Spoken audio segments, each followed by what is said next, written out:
Cette émission est une réalisation de TCBH, propulsée par Derry Télécom.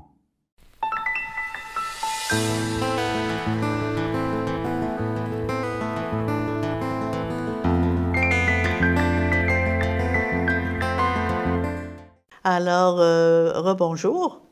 Merci d'être là pour cet entretien. Nous finaliserons aujourd'hui le livre Le féminin de la femme, Le féminin de l'être, par Annick de Souzenel.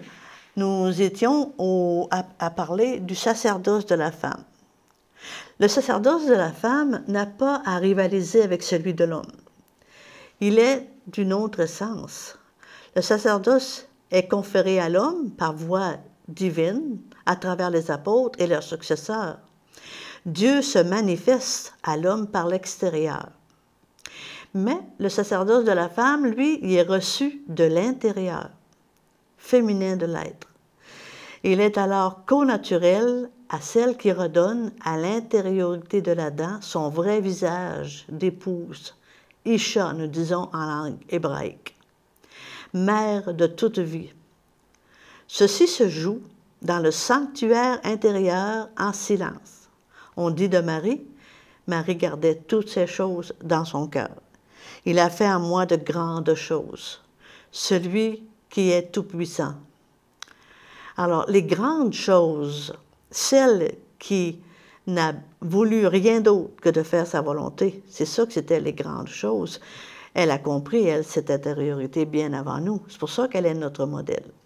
Son sacerdoce à Marie préside à l'autel du cœur. Il est, on pourrait dire le « est » là, en lettres majuscules. Il est là. Il irradie la ferveur de celle qui a mis au monde l'enfant de l'exil et qui accouche maintenant du Fils de l'homme en Terre sainte. Le sacerdoce de la femme éradique l'impossible. C'est merveilleux, hein? Il fait advenir l'inespéré. Vous voyez, notre sacerdoce est à l'intérieur, mais il se dégage, il donne des données importantes sur l'intérieur pour que toute l'humanité devienne, ce soit possible d'engendrer ce Fils. Donc, le sacerdoce de la femme fait advenir l'inespéré dans un renversement des lois objectivantes, je pourrais dire, et des sécurisations frileuses sur les sentiers de la vertu. Il déplace les limites. Il fait s'effondrer les certitudes, exhume les trésors enfouis sous les interdits de l'éros. Il est maître des cérémonies pour introduire au tout autre, depuis la simplicité de la sage-femme jusqu'à la sagesse connaissante de celle qui, fermant nos yeux, nous accompagne dans l'invisible. Le sacerdoce de la femme est chair vivante, bouleversante de beauté, de fécondité que ne définit pas le statut biologique. Il faut aller du côté biologique, ontologique, c'est-à-dire sa fécondité est virginité. Ce sacerdoce de la femme est là et est essentiel pour faire advenir le Fils en tout homme, en toute intériorité. On va parler, par exemple, de la femme gardienne du foyer. Qu'est-ce que ça veut dire? Le rôle nécessaire de la femme au foyer familial sera d'autant mieux vécu que si la fonction ontologique est bien comprise et bien assumée. Si on ne vit pas qu'à l'extérieur. La présence féminine qui a maintenu, voire caché, celle du Saint-Nom au cœur du temple d'Israël, si exilée fut-il, détient aussi le secret de notre propre réalisation, puisqu'elle est tout à fait concernée par la maternité du Fils de l'homme, le Fils avec un F majuscule. Ce qui veut dire que la femme en son foyer familial est indispensable pour elle-même comme un lieu de ressourcement qui objective au plus haut degré son sanctuaire intérieur, ainsi que le laboratoire divin, où Dieu n'a jamais fini d'être infini. Pour les siens qui ont besoin de boire, de manger, alors à cette même source, pour ses enfants, son mari, elle sera le placenta nourricier est en fait l'antichambre incontournable de leur future matrice intérieure. L'enfant qui en sera privé recherchera toute sa vie ce ventre maternel dans une régression stérilisante, car bloquante par rapport à l'appel des matrices intérieures propres à lui qui l'attendent. Il n'aura pas été éveillé à ça. Pour son époux, qui devrait trouver en elle la résonance à son propre sanctuaire intérieur aussi, très important. Ceci implique qu'il ait pénétré son isha, c'est-à-dire son épouse intérieure, dans une véritable œuvre mâle, travail auquel la femme elle-même est elle-même appelée. Parce que quand on parle de l'homme, on parle toujours, c'est avec un H majuscule, l'homme et la femme. Si tous deux ont atteint cette dimension, le foyer, qui est le lieu de rencontre privilégié pour leur relation et leur évolution, est véritable matrice de vie. Dans le même sens aussi libérateur est le père de famille qui, image du un majuscule, donc un nom de Dieu, initie son fils ou sa fille au social, au multiple, à la loi du groupe et à la vie de l'au-dehors, que l'enfant devra assumer, parce qu'on a toujours les deux côtés, on ne peut pas négliger ni l'un ni l'autre, sans toutefois déraciner ce petit être de son intériorité. Dans cet esprit de famille, la femme et l'homme découvrent l'autre dimension de l'enfantement. On n'enfante pas seulement du côté biologique, il faut toujours penser qu'on enfante aussi du côté ontologique. Donc, ils découvrent l'un et l'autre l'autre dimension de l'enfantement, et alors ça donne vraiment le véritable sens de leur vie. Leur verbe a construit l'écoute nécessaire à celui qui doit devenir verbe à son tour. C'est ainsi que la gestation intérieure de l'enfant divin en l'homme et en la femme est la clé silencieuse de leur véritable maternité-paternité. Si je parle ici d'une façon privilégiée de la femme, c'est que sa première maternité biologique l'y a préparée et qu'elle a maintenant à y préparer l'homme qui partage sa vie. On dit que, bon, parler de l'intelligence féminine, on parle de l'intuition. La femme, gardienne du foyer, jouit naturellement de cette intelligence intuitive qui montre en elle du nom, avec le nom majuscule, intelligence, connaissance. Vision nouvelle des choses, lorsqu'elle naît à son intériorité, sa Adama, après qu'elle a fait œuvre en elle, œuvre mâle en elle, elle doit avoir la sagesse d'écouter la voix de Yahvé dans les profondeurs de son féminin et à poser l'acte demandé, à prendre les décisions et à agir dans la puissance du Verbe de son côté, dont son côté est l'image. C'est sûr qu'on n'a pas souvent entendu parler de ça, c'est pas mal du nouveau pour nous, mais graduellement, en écoutant et en réécoutant, l'Esprit Saint est là, qui va vous aider, vous éclairer. Celui ou celle qui écoute la voix d'Yahvé dans son féminin intérieur se donne un but, celui du nom en devenir. De jour en jour, l'homme, donc je veux dire l'homme et la femme toujours, en arrive à une qualité d'intelligence toujours plus profonde de sa réalité ontologique. À elle aussi s'ouvrent de façon optimale les professions qui demeurent plus d'intuition que l'intellectualisation, plus de savoir-faire, voire de ruse, plus de logique. Si elle se ne donne pas dans le piège de scientiste réducteur, elle saura entendre le langage du corps derrière les symptômes de toute maladie, que celle-ci soit d'ordre personnel ou collectif. Tout métier de thérapeute donne à la femme une large place dans une complémentarité indiscutable avec l'homme, mais en tenant compte de leurs différences. Parlons de la miséricorde et de la grandeur de l'homme. Ontologiquement, pour celui qui se retourne vers l'Orient de son être, l'Orient et l'Occident. OK, l'Orient, c'est l'intériorité. Donc, quand on dit qu'il se retourne vers l'Orient de son être, c'est vers la profondeur de son intériorité. Et quand cet homme se tourne vers l'Orient de son être, c'est comique, mais sa place dans le monde, c'est comme un simple contrepoint de celle où, au-dedans de lui, plus il sera intériorisé, plus sa place dans le monde sera vraiment la vraie qu'il doit tenir. Elle va entrer en résonance avec son nom et sera conduit dans la bonne voie. L'homme placé dans son nom, dans son féminin intérieur, trouve sa place juste dans le monde. Et cette place qui est véritablement sienne est libérante, sécurisante et je dirais même exaltante. Sécurisante car l'homme ne manque de rien, exaltante car il trouve en union avec sa place intérieure le lieu d'émergence de ses dons les plus secrets et de leur réalisation.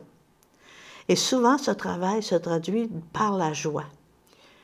C'est pas la joie comme le Christ dit « Je vous donne ma joie ». Non pas la joie que le monde donne, mais ma joie est différente. Une joie intérieure, profonde, que personne ne peut vous enlever. Donc, ce travail se traduit par la joie. Il prend alors conscience des faux problèmes et apprend à faire des lâcher-prises. Il devient de plus en plus conscient de ses dons, obéissant de plus en plus aux lois, je dirais les lois ontologiques. Il rencontre la joie, si différente, comme je viens de dire, de celle d'avant. Il se sent devenir un être nouveau. La vie prend alors son vrai sens. Il voit son conditionnement d'exil, donc sa guérison possible.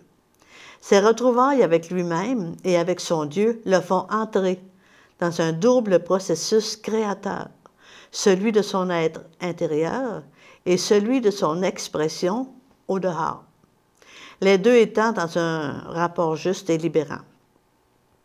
La femme n'attend que vous, que votre amoureuse puissance, amoureuse mais réelle, puisée au trésor de votre intériorité.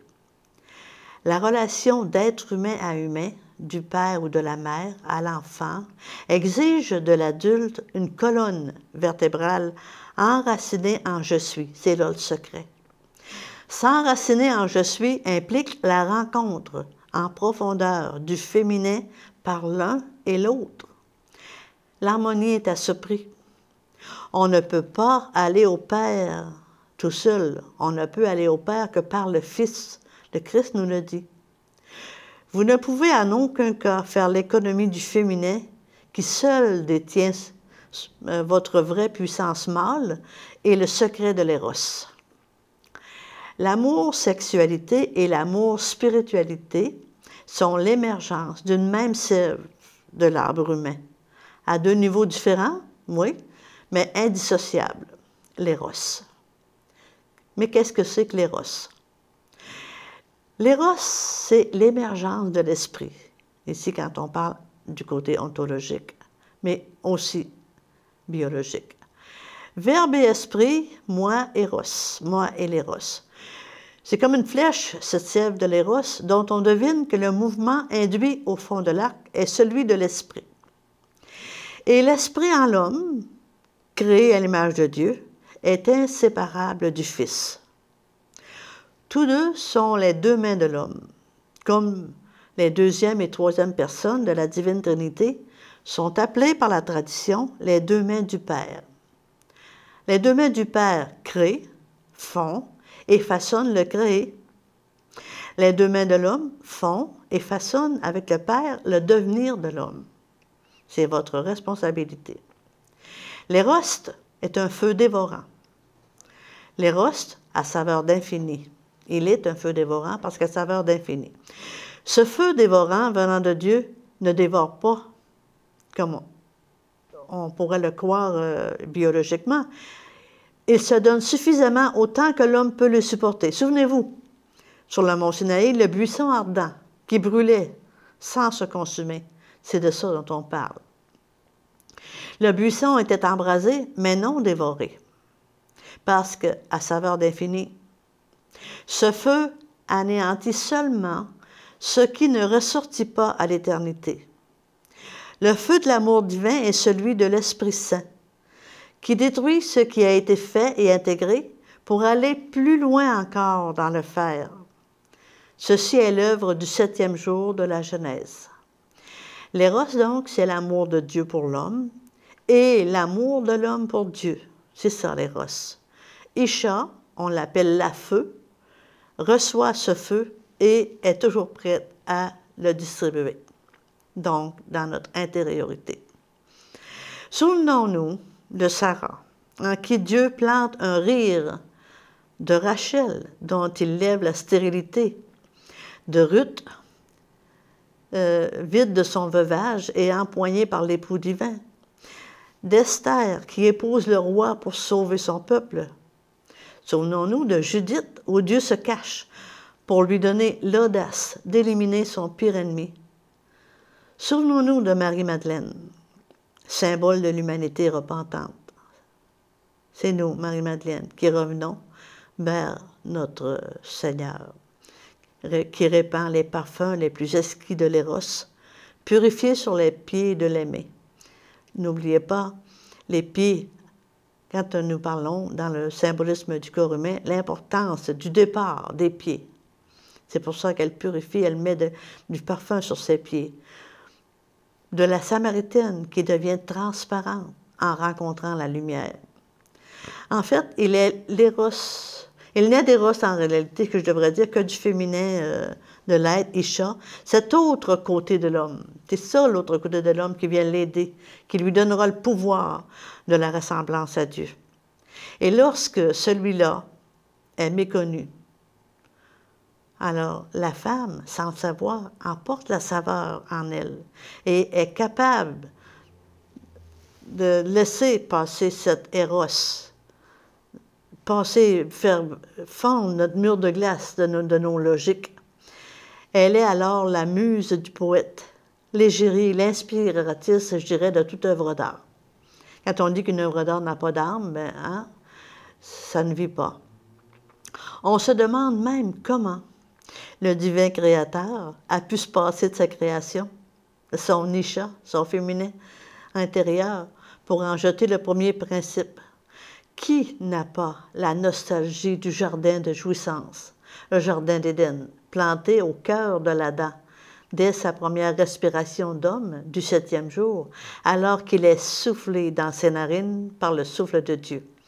Ce jardin est l'espace de la rencontre des deux désirs, des deux amours, des deux sèves d'arbres, qui sont l'arbre de vie venant de Dieu et l'arbre de la connaissance, dont le fruit sera « je suis », la connaissance totalement acquise, c'est ça qu'est le « je suis », son ivresse au-delà de toutes les ivresses, la déification analogue en fait à la fission de l'atome. Attention au monde de l'avoir qui tue l'éros pour le remplacer par le plaisir. Avoir du plaisir n'est pas être illuminé de la jouissance et de l'extase et ne reconduit pas au jardin d'Éden. L'éros peut s'accomplir dans la grâce royale et libre de la chasteté lorsque la relation s'est verticalisée en Dieu. Ne pas confondre la spiritualité avec la religiosité. Limiter les relations dites amoureuses aux besoins de la procréation et en éradiquer la jouissance est couper l'être de son orient, donc de lui-même, et lui interdire son jardin d'Éden, voire le réduire à une fonction animale pour mieux la servir. Les sexologues d'aujourd'hui sont plus des vendeurs de plaisir, souvent, que des initiateurs au véritable érotisme. J'espère qu'un jour, cette science de l'amour va retrouver sa vraie dimension sacrée. Tout a tellement été faussé. Nous poursuivons donc dans le féminin de l'être avec Marie et l'Église. Marie, la toute pure, est beauté. Elle incarne le plus profond mystère féminin, le mystère du féminin, je devrais dire. En ce mystère, elle est silence. Celle qui met au monde le verbe est silence. Un silence qui ne masque pas la lutte incessante avec l'adversaire, mais qui la recouvre dans le secret. Le temple, dans un premier temps, avait été son espace de combat. Vous savez, elle était placée au temple à 3 ans. Ce qui continue dans le sanctuaire du cœur, la lutte guerrière de celle qui, en Judith, coupait la tête du monstre. Marie est écoute du Verbe, acceptation de sa parole. Que ta volonté soit faite, nous dit-elle. À Cana de Galilée, où se brise la joie du mariage banalisé dans l'habitude, rongée par le soupçon, Marie est là, attentive, et fait un rapide diagnostic. Ils n'ont plus de vin. Il faudrait un vin nouveau, donc, que seul le retournement des deux époux vers l'orient de leur être permettrait de tirer. Mais le peuvent-ils? Jésus lui répond, quand elle dit « ils n'ont plus de vin »,« Mon heure n'est pas encore venue. » Mais Marie sait en son cœur que chacun des instants des heures de l'histoire est lourd d'éternité, lourd de l'actualité brûlante de ce qui sera. « Faites tout ce qu'il vous dira, dit-il au serviteur. » dit-elle au serviteur. Sur l'ordre de Jésus, ils apportent 6 jarres d'eau. 6, pas pour rien, c'est l'inconscience. C'est l'eau de l'inconscience. Et Jésus, se faisant 7e jarre, dans un bouleversement sabbatique, change l'eau en vin. C'est l'émerveillement du maître des cérémonies et des convives. Aucune comparaison avec le premier vin. La grande différence est que le vin nouveau est celui d'un nouvel amour puisé aux sources de l'éros divin dont on vient de parler. C'est le retournement des deux époux vers une nouvelle compréhension d'un amour qui dépasse le simple amour-passion du début de leur relation. Ce « faites tout ce qu'il vous dira », qu'a dit Marie, renverse radicalement l'œuvre meurtrière de Caïn. Vous vous souvenez de Caïn?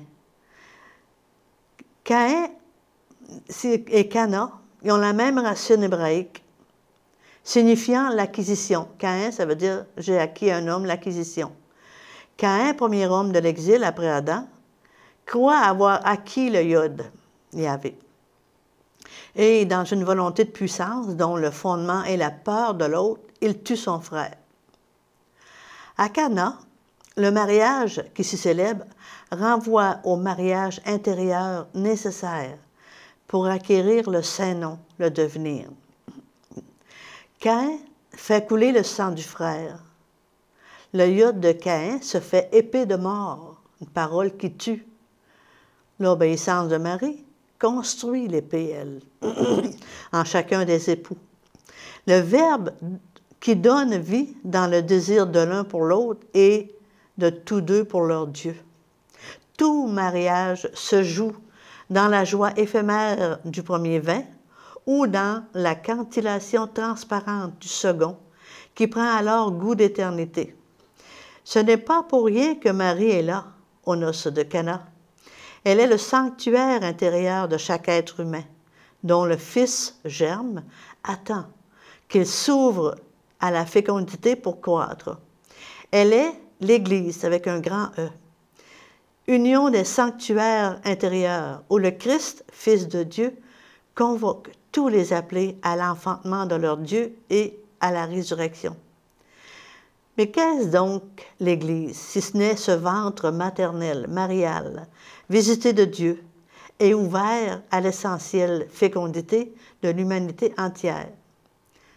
Allez, enseignez toutes les nations et baptisez-les au nom du Père, du Fils et de l'Esprit, dit le Christ avant de se retirer du monde et de laisser place à l'Esprit Saint, qui transformera, qui informera du Saint-Nom le corps tout entier de l'Adam, l'humanité que nous sommes. Marie, dans sa dimension cosmique atteinte, est alors Isha du grand Adam, c'est-à-dire le féminin du grand Adam. En elle, l'Église est aussi ce féminin Isha de l'humanité, et comme tel, os de mes os et chair de ma chair. L'Église, en tant que Isha, c'est-à-dire intérieur féminin, porte scellé en son orient le mystère de la chair, mais on parle de chair ontologique. Elle est alors image de la divine Trinité, une en son essence, multiple en ses personnes, dont chacune porte la plénitude de l'Église. La bonne nouvelle est annoncée. La chair, dévoyée dans la terre d'exil, est appelée à réintégrer l'Orient de son être. L'homme, donc l'humanité, est appelé à ses noces divines avec son Dieu. L'Église devrait être toujours en train de nous parler de cette intériorité de l'être. L'Église, qui est symbole de l'humanité, marche vers son Dieu. Cette marche vers Dieu ne se fait pas en solitaire. Nous sommes groupe, là où 2 ou 3 seront réunis, je suis là au milieu de vous. C'est l'ensemble de tous les humains, solidairement, qui s'avancent vers leur devenir divin. L'Église représente la terre entière, et c'est dans cette conscience-là que peut être compris le véritable écuménisme. Si l'Église représente la terre entière, la plupart des êtres humains ne le savent pas encore et ne peuvent répondre à la convocation divine. Très peu encore savent y répondre et suivent celui qui embrasse les prostituées et les exclut même, et qui se fait compagnon des criminels au Golgotha. Ceux-là sont des fous aux yeux du monde, mais l'Église véritable, je dis bien l'Église véritable, qui s'occupe du féminin de l'être, est une communauté de fous. Dans la mesure où, je dirais, la démesure en Christ est l'aune de leur vie. L'amoureux seul peut deviner ces choses, ouais, ou le fou.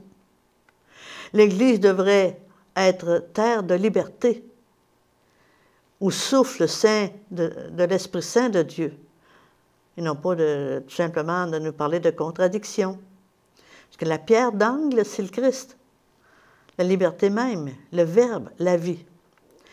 La communauté serait vite engloutie dans le monde matériel sans la part verticalisante de l'Église.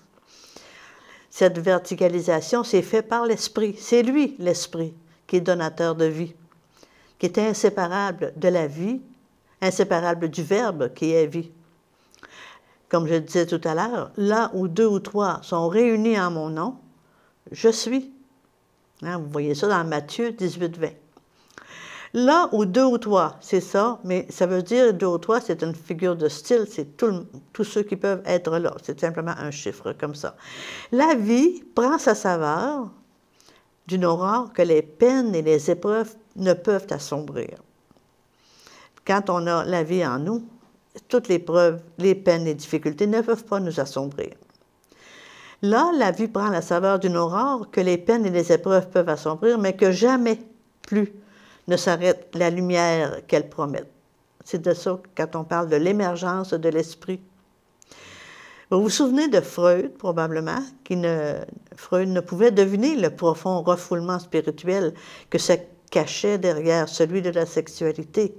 La libération sexuelle apportée par Freud a été du même coup la mobilisation du Verbe et la libération du moi. Et j'apporte la même réserve que précédemment au mot « libération », car le moi, extrait de l'asservissement extérieur, mais sans repère intérieur, devient tout d'abord comme fou débridé. Cette libération de notre Isha intérieur pour advenir à notre ressemblance à Dieu, cela Freud n'a jamais pu nous l'apporter. Ce n'était pas dans sa façon de penser. La libération extérieure demande et exige obligatoirement la libération intérieure par un travail véritable avec notre féminin intérieur. Autrement, c'est la débandade. Libérer la sexualité, oui, mais après. L'humanité aujourd'hui commence, oui, on dirait qu'il y a un monde nouveau qui se réveille. L'humanité aujourd'hui commence à entendre l'appel des profondeurs et à prendre des distances par rapport aux béquilles parentales. Ces premières vertèbres sacrées, hein, comme j'avais dit dans le féminin de l'être, le sacrum, reposant à la base de la colonne vertébrale, subtilement s'éveillent à l'essence de son être. On le voit aussi chez les adolescents qui, en communion avec leur non secret, qu'ils ne savent pas encore définir, veulent aller au bout d'eux-mêmes, mais sans le savoir trop.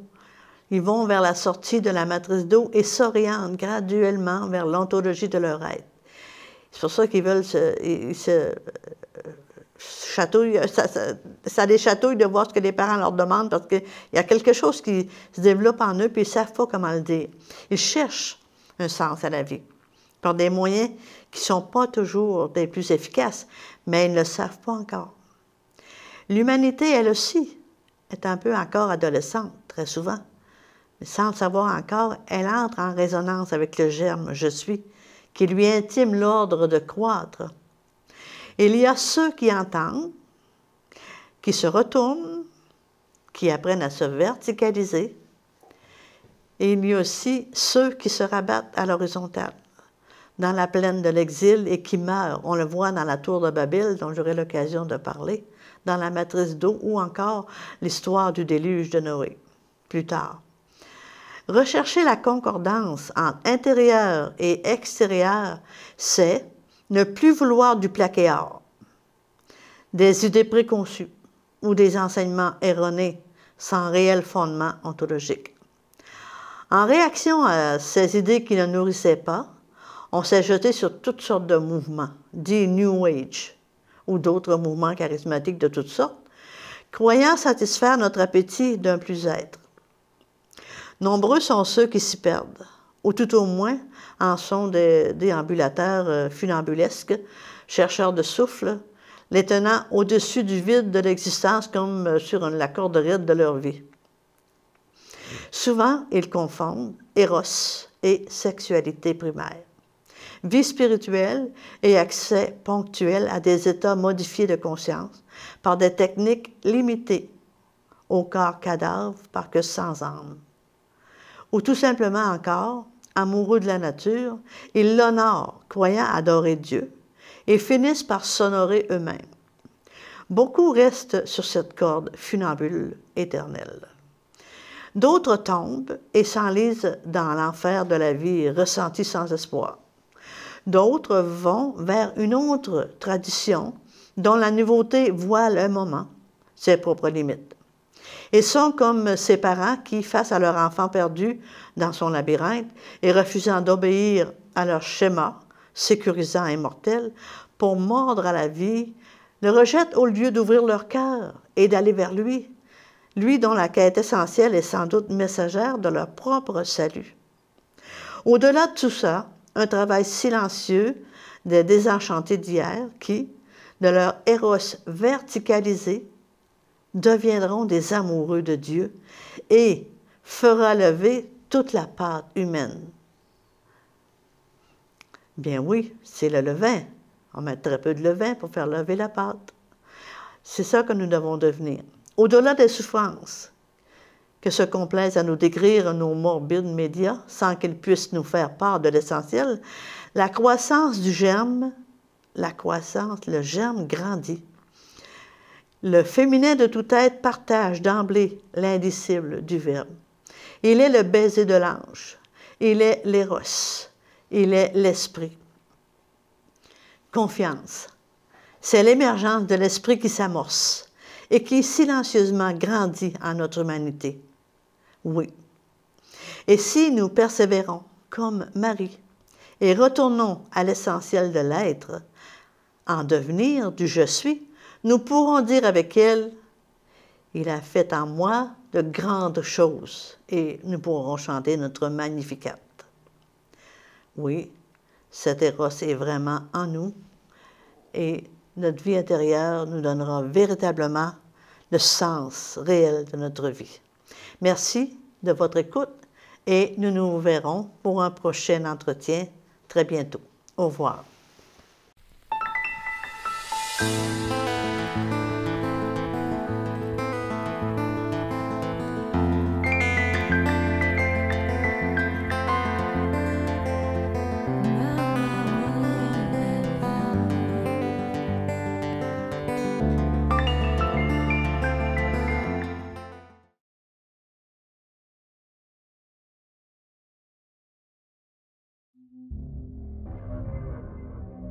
Cette émission est une réalisation de TCBH, propulsé par Derry Télécom.